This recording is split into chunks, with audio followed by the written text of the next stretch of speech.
Preparatevi, napoletani. Il futuro della nostra squadra potrebbe subire una svolta incredibile, con un giocatore che sta attirando l'attenzione dei giganti del calcio.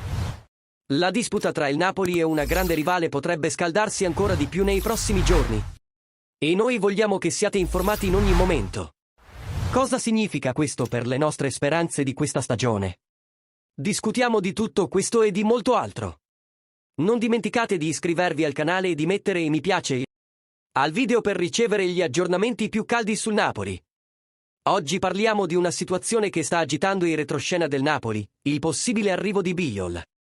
Secondo Alessandro Surza di Udinese TV, l'interesse del Napoli è molto vivo, ma non siamo gli unici in corsa.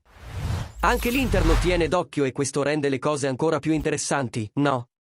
Surza ha detto che se dovesse fare una previsione, direbbe che c'è il 60% di possibilità di trasferimento a gennaio e il 40% a giugno. Ma, detto tra noi, vale la pena di affrettare questa trattativa? L'Udinese non ha una voglia matta di vendere e c'è una buona probabilità che tenga Bijol per un altro anno. Questo ci porta a riflettere: affrettare l'arrivo di un giocatore può essere un'arma a doppio taglio? La cosa che mi colpisce di più è che l'Udinese, con tutti gli infortuni, si sta preparando per un 3-5-2. E sembra che questo possa avere un impatto diretto sulle prestazioni della squadra. Sava si è comportato bene in porta, ma saprà reggere la pressione di una partita decisiva?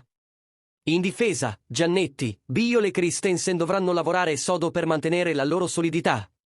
Soprattutto ora che il centrocampo e l'attacco hanno bisogno di rinforzi.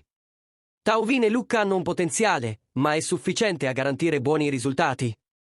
Per quanto riguarda Bijol, si tratta di un giocatore che potrebbe dare una nuova veste alla nostra difesa. Si distingue per la sua forza e la sua lettura del gioco. Caratteristiche che potrebbero indubbiamente rafforzare la nostra linea difensiva.